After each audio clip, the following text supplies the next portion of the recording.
Hi everyone, I hope you all are doing good and staying safe.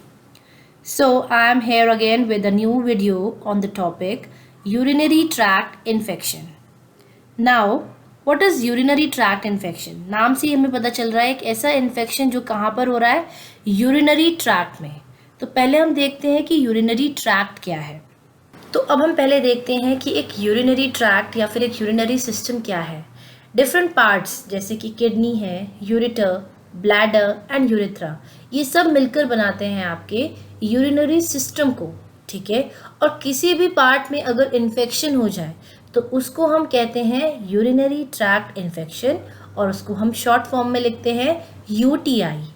तो जो most common type of infections होती हैं, ठीक है, जो most common type of UTI होती हैं वो बेसिकली कहाँ पर होती है, वो आपके लोअर यूरिनरी ट्रैक्ट को इन्फेक्ट करती है.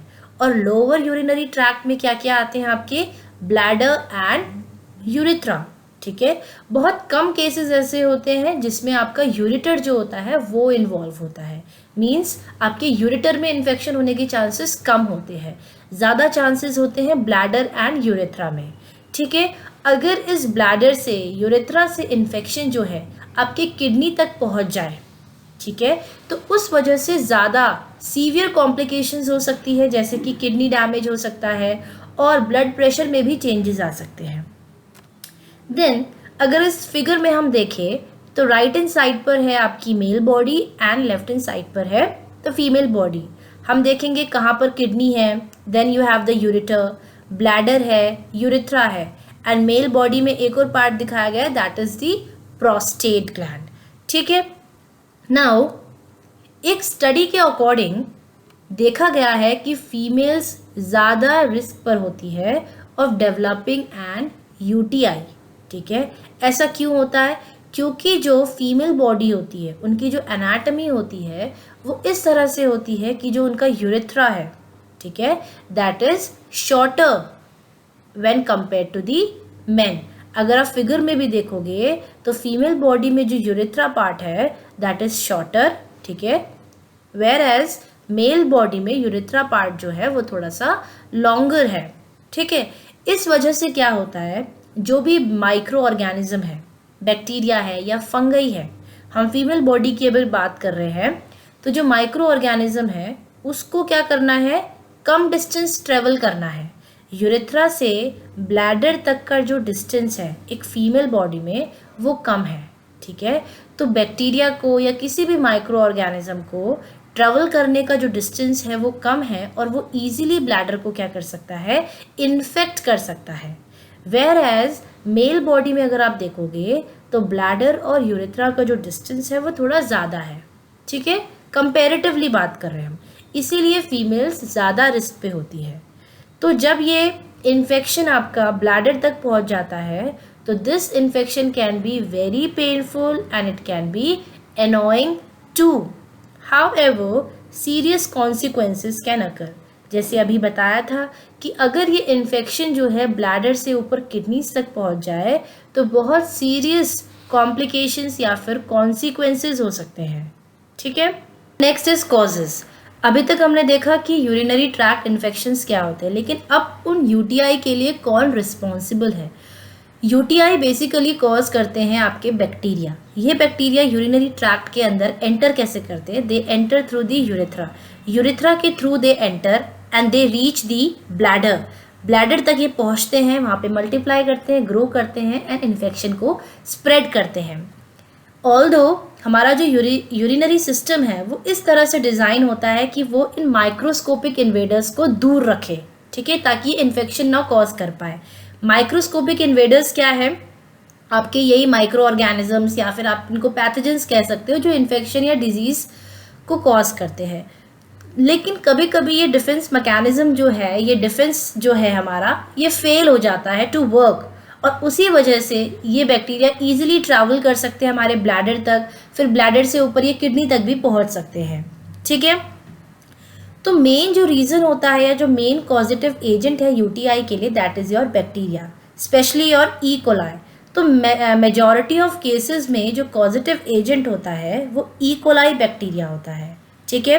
फिर जो सेकेंड मेजर कॉज है that is staphylococcus saprophyticus 5 to 10%. That means 5 से 10% केसेस ऐसे होंगे जिनमें जो कॉजेटिव एजेंट होगा वो आपका स्टेफाइलोकोकस सैप्रोफाइटिकस होगा. अदर ऑर्गेनिजम्स भी यूटीआई के लिए रिस्पॉन्सिबल होते हैं. For example chlamydia, trachomatis and mycoplasma genitalium. लेकिन ये जो ऑर्गेनिजम्स है ये केवल यूरेथ्रा को ही इन्फेक्ट करते हैं और ये ब्लैडर तक आपके ट्रैवल नहीं कर सकते हैं. तो बैक्टीरिया के अलावा फंगाई भी जो है वो भी यूटीआई के लिए रिस्पॉन्सिबल होता है, लेकिन बहुत ही रेयरली. फॉर एग्जाम्पल फंगाई का एग्जाम्पल है कैंडिडा एल्बिकन्स. ये भी आपके यूरिनरी ट्रैक्ट को इन्फेक्ट कर सकते हैं. So next is the symptoms. अब सिम्टम्स ही है जो एक पेशेंट को, एक इंडिविजुअल को सिग्निफाई करती है कि उसको कोई किसी तरह की प्रॉब्लम है ना. इन सिम्टम्स की हेल्प से ही हम पता लगा पाते हैं कि हम अनहेल्दी है, अनफिट है, ठीक है. और उसी के लिए फिर हम क्या करते हैं, डायग्नोसिस करवाते हैं. तो यूटीआई के लिए जो कॉमन सिम्टम्स है that is urge to urinate. बहुत ही स्ट्रॉन्ग फीलिंग आती है या स्ट्रॉन्ग नीड आती है to urinate. Urinate means to pass out the urine. और यूरिनेशन के टाइम पे क्या हो सकता है, बर्निंग सेंसेशन हो सकती है. फिर जो यूरिन है उसकी अपीयरेंस में भी क्या हो सकती है, कुछ चेंजेस हो सकते हैं. जैसे कि यूरिन जो है वो थोड़ी क्लाउडी या फिर हम कह सकते हैं फॉगी, फॉग जैसी अपीयर हो सकती है. या फिर कलर भी चेंज हो सकता है यूरिन का, जैसे कि it can appear somewhat red और ब्राइट पिंक और कोला कलर्ड. तो इस तरह की अगर चेंजेस आते हैं यूरिन के कलर में तो वो सिग्नल देती है कि there may be blood in the urine. और साथ ही साथ और क्या सिम्टम्स हो सकते हैं, स्ट्रॉन्ग स्मेलिंग यूरिन. बहुत ज़्यादा स्ट्रॉन्ग स्मेल आती है यूरिन से, ठीक है. स्पेशली फीमेल्स में एक और सिम्टम देखने को मिलता है that is the pelvic pain, ठीक है. जो पेल्विस है और जो प्यूबिक बोन होती है वहाँ पर क्या होता है, बहुत ज़्यादा पेल्विक पेन होता है. तो ये सारे सिम्टम्स जो होती हैं वो सिग्निफाई कर सकते हैं या एक सिग्नल देते हैं इंडिविजुअल को कि आपको यूरिनरी ट्रैक्ट इन्फेक्शन हो सकता है. सो नाउ जो अभी हमने पीछे पढ़ा that is the common symptoms, लेकिन उसके अलावा भी और क्या क्या सिम्टम्स आ सकते हैं. पहले यहाँ पर हम देखते हैं कि यहाँ पर हमने टाइप लिखा है एंड द पार्ट इन्फेक्टेड. तो ये जो यूटीआई है ये कौन से पार्ट को इन्फेक्ट करता है उस बेसिस पर हमने उस यूटीआई का नाम रखा है. जैसे अगर किडनी में इन्फेक्शन है तो उसको आप कह सकते हो एक्यूट पाइलोनेफ्राइटिस. ब्लैडर में इन्फेक्शन है तो उसको आप कहोगे सिस्टाइटिस. और यूरिथ्रा में है तो उसको आप कहोगे यूरिथ्राइटिस, ठीक है. तो अगर एक्यूट पाइलोनेफ्राइटिस है तो उसके क्या क्या और सिम्टम्स हो सकते हैं, बैक पेन हो सकता है या फिर side pain, high fever, shaking and chills, nausea, vomiting. Cystitis के क्या सिम्टम्स हो सकते हैं, pelvic pressure, lower abdomen discomfort, frequent painful urination and blood in urine. Urethritis के क्या सिम्टम्स हो सकते हैं, burning with the urination and there can be some discharge also. Transmission. अब कैसे ये जो बैक्टीरिया है वो ट्रांसमिट हो सकता है. ये जो बैक्टीरिया है it lives in the vaginal और द जेनाइटल एरियाज और द एनल एरियाज, ठीक है. तो ड्यूरिंग अ सेक्सुअल एक्टिविटी ये बैक्टीरिया एंटर कर सकता है यूरेथ्रा को and it can travel to the bladder और वहाँ पर it can grow and multiply and can spread the infection. तो सेक्सुअल इंटरकोर्स के वक्त ये bacteria can travel up to the bladder. लेकिन अगर कोई इंडिविजुअल इस इन्फेक्शन से ऑलरेडी इन्फेक्टेड है तो वो अपने पार्टनर को थ्रू द सेक्सुअल एक्टिविटी इस इन्फेक्शन को ट्रांसमिट नहीं कर सकता है, ठीक है. दैट मीन्स ये जो इन्फेक्शन है ये सेक्सुअली ट्रांसमिट नहीं होती है एंड ना ही वो पर्सन जो है वो कंटेजियस होता है, ठीक है. उसके बाद बात करते हैं रिस्क फैक्टर्स की. ये हम पॉइंट डिस्कस कर चुके हैं कि फीमेल्स जो होती हैं वो ज़्यादा रिस्क पे होती है ऑफ डेवलपिंग दी यूटीआई क्योंकि एनाटमी इस तरीके से होती है. यूरेथ्रा और ब्लैडर के बीच का डिस्टेंस बहुत कम होता है तो बैक्टीरिया ईजिली ट्रैवल कर सकते हैं यूरेथ्रा से ब्लैडर की तरफ, ठीक है. तो जो 50% विमेन होती है दे एक्सपीरियंस एटलीस्ट 1 यूटीआई. अपनी पूरे लाइफ टाइम में they will experience only a single infection. लेकिन 20 से 30% फीमेल्स ऐसी होती है जिनमें रिकरेंट यूटीआईज होती है। रिकरेंट यूटीआई होने का मतलब बार बार ये इन्फेक्शन होता है, 6 महीने में 2 बार या साल में 4 बार भी ये इन्फेक्शन उनको हो सकता है। और अगर हम कंपेयर करें प्रेग्नेंट फीमेल्स और नॉन प्रेग्नेंट फीमेल्स के बीच में, तो प्रेग्नेंट फीमेल्स का जो रिस्क होता है वो थोड़ा कम होता है, ठीक है।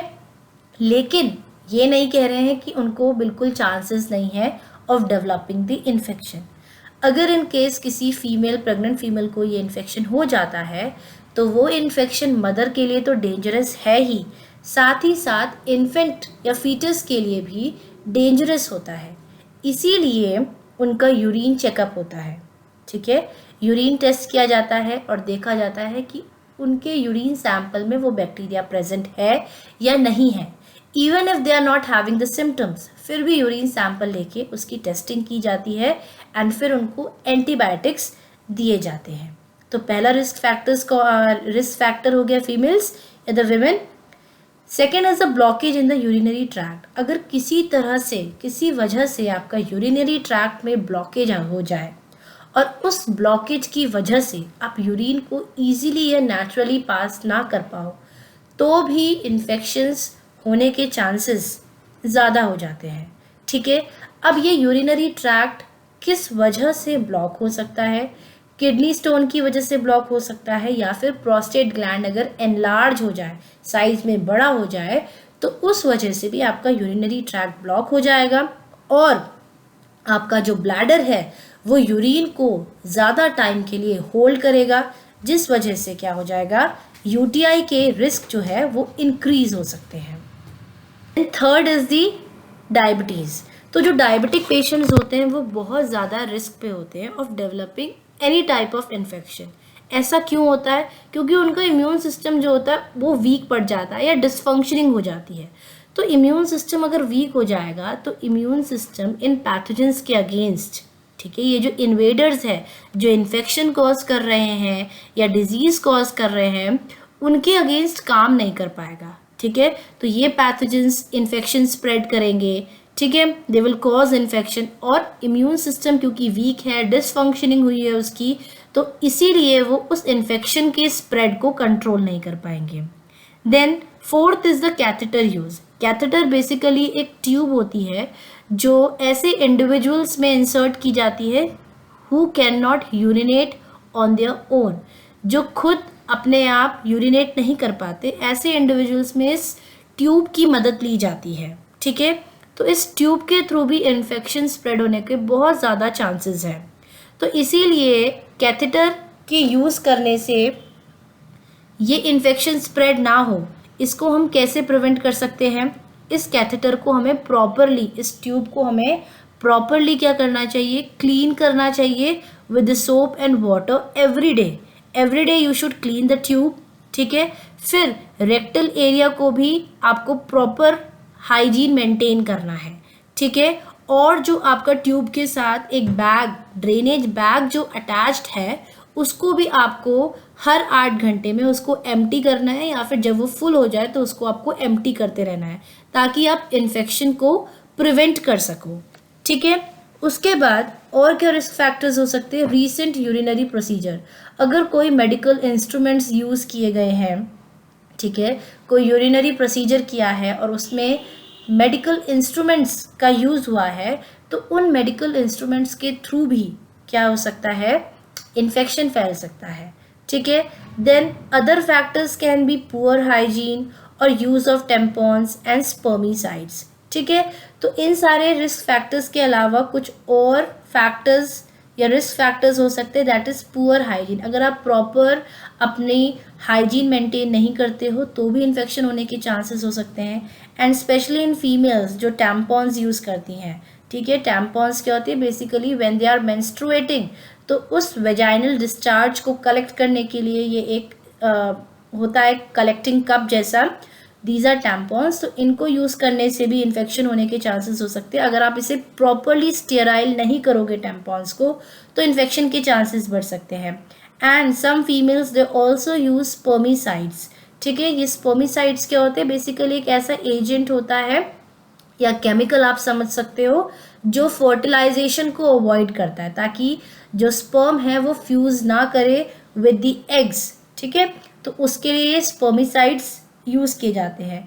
तो टैम्पॉन्स यूज़ करने से या फिर स्पर्मिसाइड्स या फिर आप पुअर हाइजीन अगर रखोगे तो यूटीआई या फिर इन्फेक्शन होने के चांसेस जो होती हैं, रिस्क जो होती है वो बढ़ जाती हैं। Now will talk about the last topic, that is complications, ठीक है। अगर आपको सिम्टम्स आते हैं और फिर भी आप ट्रीटमेंट नहीं लेते हो, ठीक है, या फिर आप जो एंटीबायोटिक्स का ट्रीटमेंट चल रहा है उस कोर्स को पूरा कंप्लीट नहीं करते हो, तो डिफरेंट कॉम्प्लिकेशंस हो सकती है, ठीक है। सीरियस कॉन्सिक्वेंसेस हो सकते हैं, उसके सीरियस रिजल्ट्स हो सकते हैं। पहला क्या हो सकता है, recurrent infections, specially in the women.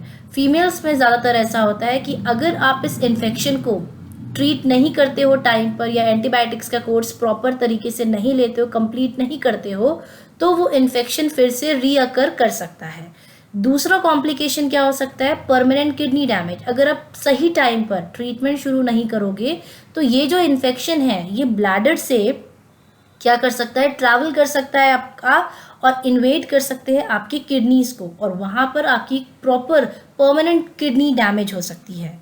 फिर हमने देखा था कि प्रेग्नेंट फीमेल्स जो होती है उनमें थोड़ा जो रिस्क होता है ऑफ डेवलपिंग द यूटीआई वो थोड़ा कम होता है, लेकिन ऐसा नहीं है कि they can not develop the UTI. और हमने ये भी बताया था कि मदर के साथ साथ ये फीटस के लिए या इन्फेंट्स के लिए भी डेंजरस होता है, ठीक है। तो डेंजरस किस सेंस में हो सकता है, ये जो इन्फेंट्स हो सकती है उनका प्री मेच्योर बर्थ हो सकता है, टाइम से पहले ही उनका बर्थ हो सकता है, एंड उनका जो वेट होगा दैट विल ऑल्सो बी लो, ठीक है। मेल्स में क्या हो सकता है, यूरेथ्रल ओपनिंग जो है या जो यूरेथ्रा है उसकी नैरोइंग हो सकती है, ठीक है, वो नैरो हो सकता है। And the last one is the sepsis, इसमें लिखा है अ लाइफ थ्रेटनिंग कॉम्प्लिकेशन। तो सेप्सिस एक ऐसी लाइफ थ्रेटनिंग कंडीशन होती है, life threatening means that can threaten your life, means it is very dangerous, ठीक है। तो ये एक ऐसी कंडीशन होती है बेसिकली जिसमें आपका जो इम्यून रिस्पॉन्स है टू अ इन्फेक्शन, ठीक है। अब बेसिकली क्या होता है कि इन्फेक्शन के लिए हमारा इम्यून सिस्टम जो होता है वो एक्ट करता है या रिएक्ट करता है, एक्टिवेट होता है और उन इन्वेडर्स को या पैथोजेंस को किल करता है। लेकिन सेप्सिस में क्या होता है, एक ऐसी कंडीशन है जिसमें इम्यून रिस्पॉन्स जो है, ये इम्यून सिस्टम जो है खुद की बॉडी को डैमेज कर रहा है, it is harming our own body, and that is a very serious and life threatening condition which is known as sepsis. So with this we complete our topic, that is urinary tract infections. I hope you all liked the video, and if you have any query or if you have any suggestion, do comment it in the comment section, and thank you everyone for watching.